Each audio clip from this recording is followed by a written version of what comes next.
Sorry to disappoint. అంటే నేను ఉనికిపోతున్నాను, మంచం కింద కొంచెం ఏడుస్తున్నాను అని అందరూ what ever the media speculating, అందరికీ చిన్న డిసప్పాయింట్మెంట్గా ఉండొచ్చు వీడియో.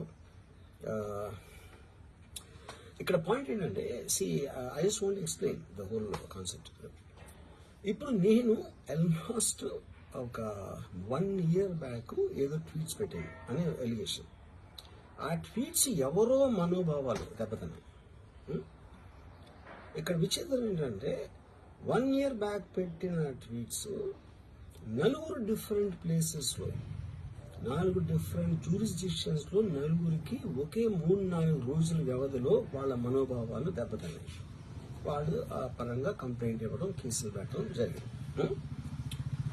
ఇక్కడ పాయింట్ 1, ఎవరి మీద అయితే నేను పెట్టానని వాళ్ళు చెప్తున్నారో వాళ్ళకి లేదు, ఎవరో థర్డ్ పార్టీ, అసలు సంబంధం లేనివాడు.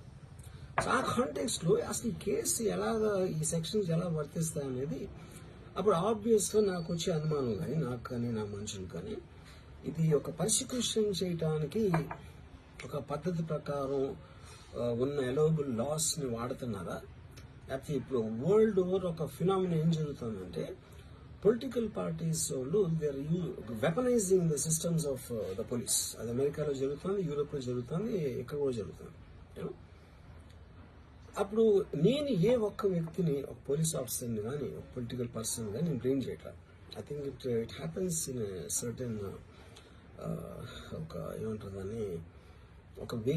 అది అందరూ కూడా ఎంతో కొంత అది చేయటానికి టెంప్టేషన్ ఉండొచ్చు. But eventually there is the law of the land which will take the final call. So అది that I completely agree, believe in that and I abide by that as a citizen. So ఇప్పుడు ఇక్కడ జరిగింది ఏంటి, నాకు ఒక notice వచ్చింది, నేను ఒక రిప్లై ఇచ్చాను, ఫలానా చోట ఫలానా తారీఖు నేను వస్తాను. అప్పటికి నాకు జరుగుతున్న పని ఒక ఆన్గోయింగ్ స్కెడ్యూల్ ఉంది కాబట్టి, నాకు ఫిల్మ్ వర్క్ ఉంది కాబట్టి అవ్వలేదు. అండ్ ఇట్ ఈస్ వేరే ప్రొడ్యూసర్ చేస్తాను, ఆ ప్రొడ్యూసర్కి నష్టం వస్తుంది కాబట్టి నేను మళ్ళీ టైం అడిగాను.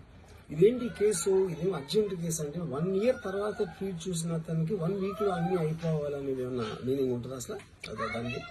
So which basically means it is being done for purposes other than the urgency of the case.